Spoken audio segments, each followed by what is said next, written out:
à tous et bienvenue sur apprendre-le-suédois.com. Je m'appelle Thierry, je suis avec ma copine Sana. Thierry. Et Sana. le thème de cette vidéo, ça va être... quel est le nom de cette vidéo, Sana? Révision. Des révisions. On va un petit peu passer en revue tout ce qui a été vu dans le niveau 1 et voir un petit peu ce que vous avez besoin peut-être de réviser pour mener à bien la leçon prochaine, qui sera la leçon numéro 30, qui sera une conversation dans laquelle il faudra remplir certains blancs, une sorte de petit test quoi, de révision par rapport à ces 28 premières leçons, parce que cette 29e est uniquement une leçon de révision. Qu'est-ce qu'on a vu encore dans ce niveau 1? Alors, on a vu Vad är det här? Vad är det där? Et on va avoir la leçon numéro 4 pour réviser. Alors, les pronoms personnels, ça c'était la leçon numéro 6, vous vous rappelez peut-être. Jag, du, han, hon, vill, ni, dom. Bon, ça c'est peut-être plus facile à retenir. Et qui fait quoi? Quel est le je, quel est le tu, quel est le il, le elle, etc. Alors, la leçon numéro 7, elle, va vous renvoyer à Jag vill spela, qui est un moyen très efficace de former des phrases rapidement en suédois, avec très peu. Jag vill spela, jag vill röka, je veux fumer, jag vill spela, c'est je veux jouer, etc., etc. Très facile pour placer des phrases quand on commence à apprendre la langue. Ça, c'était donc la leçon numéro 7. Alors, pour compter de 1 à 1 milliard, à räkna från 1 till 1 miljard, ça c'est les leçons 9, 18 et 27 qui vous l'apprendront. On a appris à mettre des regnar idag, idag regnade, à inverser les débuts de phrases. Pour commencer par exemple ici le complément circonstanciel de temps. Il fait très venteux aujourd'hui. Commencer par les compléments circonstanciels de temps et ça implique qu'on inverse le sujet et le verbe. Idag regnade, det regnar idag, ça c'est la leçon numéro 10.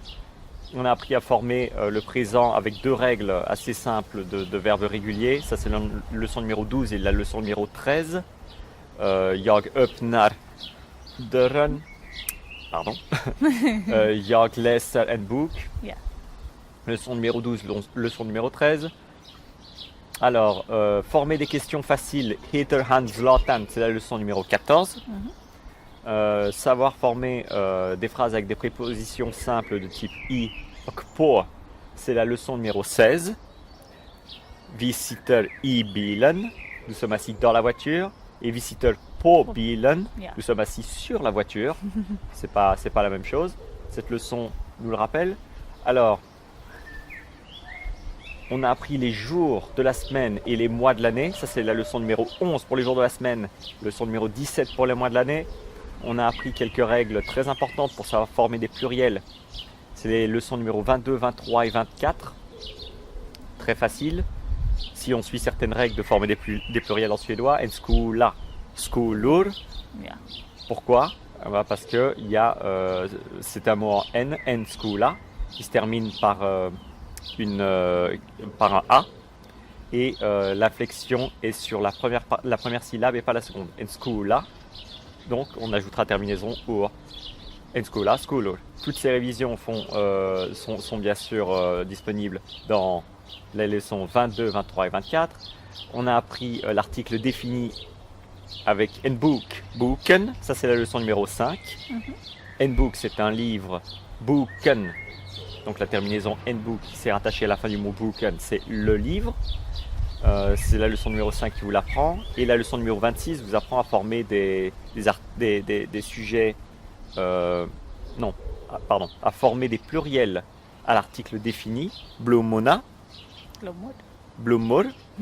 Blommorna, c'est les fleurs et blommor, c'est des fleurs. Donc voilà, la leçon 26 nous le rappelle. On a appris à poser des questions de type d'où viens-tu? Var kommer du ifrån? Leçon numéro 19. Hur gammal är du? Quel âge as-tu? Leçon numéro 20. Hur lång är du? Combien mesures-tu? Quelle taille fais-tu? C'est la leçon numéro 21. Et vad jobbar du med? Que fais-tu dans la vie? C'est la leçon numéro 28. La leçon numéro 28. alors que la leçon numéro 25 nous apprend comment placer les mots et les différentes fonctions des mots dans les bonnes places dans la phrase.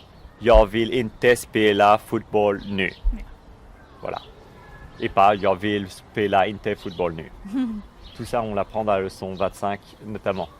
Donc, nous, on vous souhaite une excellente révision. Lycka-till. Ja.